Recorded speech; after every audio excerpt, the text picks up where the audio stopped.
All right, guys. So rather than like actually show you the injury, because again, it was pretty gruesome, I just wanted to go ahead and just point out like all the different news that's going on and just basically give you guys some quick updates. For those of you that don't know, Aidan Hutchinson on the Lions, he's a defensive end for them. He suffered a pretty nasty tibia break. It was pretty bad. So again, rather than show you guys, I'm just going to go over some articles, give you some thoughts from the perspective of a Bills fan. Looks like the most recent article was from Newsx.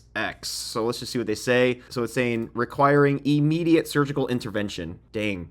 I mean, it makes sense, right? I mean, you break something, you got to get that fixed right away. Confirmed Hutchinson suffered a fracture of his tibia. Oh, man, dude. I have actually fractured my tibial plateau, and that shit hurt like hell, bro. And, I mean, I was really young. And fortunately, Aiden's still fairly young, too. I mean, Aidan is how old again? He's 24. Okay, so he's still a young, really young kid. Hopefully we'll heal up. But even, like, an injury like that, it's going to take a long time to heal, you know? I don't know what the timeline is. I'm sure, you know, you can look it up as well. I just wanted to report what the news has been saying about his injury, rather than just like replay everybody standing around him, you know, how when he went to sack Dak that his leg twisted the wrong way. Like, you guys don't need to see that, you know what I mean? You can watch all these other people that have shown that. Like, you can watch here, I'll show you guys real quick. You can go to Peak Football, they're pretty good. Well, this Brian Sutterer, he's pretty good, he talks about it. Kruger, I mean, he reported 3 hours ago. This guy's always on top of his shit. I wish I was on top of my just prayers to Aidan. I know what it's like to get a fractured tibia, man, and it sucks, you know, and especially him. Recovery's going to take at least the whole season. It's only week 6, you know, so like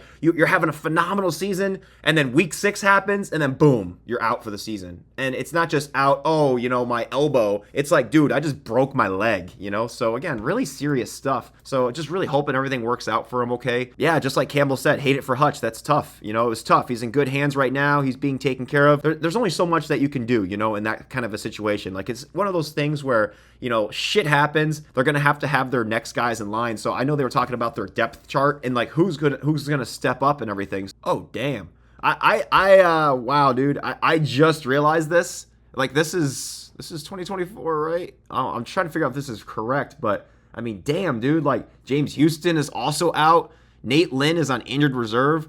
So, bro, like at defensive end, they got like everybody injured. I mean, they're really, really going to have to lean into their depth. Okay, here we go. So it was on USA Today. It says, who is Aidan Hutchinson's backup on Lions depth chart? So it says Isaac Ukwu is the top listed backup edge rusher behind him. The team also has James Houston, but James Houston was obviously injured, as I just showed on the ESPN depth chart, where it shows Houston being out.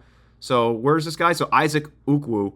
He's second on the depth chart. So as terrible as this is for Aidan Hutchinson, remember, guys, and this is what I should have talked about, and I realized this is the reason I even made this video. Big thing is just showing you guys that God has a plan. I don't know if Aidan Hutchinson is a Christian. You know, hopefully he is. Hopefully he's a believer, you know, so he'll be saved. Like, he may put the worst thing in your life that could possibly happen. And in Aidan Hutchinson's case, this is the worst thing that could possibly happen. This is a chance for somebody who might not have had the opportunity to step up, like Isaac Ukwu. Or in this case, you know, I'm just going to go down the depth chart and see who else is available. Jalen Reeves-Maybin or Trevor Nowaski, Dorsey, Rakestraw. You know, all these guys that currently aren't injured, because it looks like a ton of these guys are in injured reserve. It gives all of these guys, Joseph, Vildor, gives all these guys an opportunity to step up and fill the role that Aidan left behind. And you better believe that these guys are going to be playing even harder for their teammate, because they know that they have to step up, not only to fill his shoes, but because they want to make Aidan proud. And they don't want their team to feel his absence. They want it to feel like he's still out there playing. You know, it might take 2 or 3 more guys to fill his role, you know what I mean? Give him some rotation, really put in those reps. But with crisis and with tragedy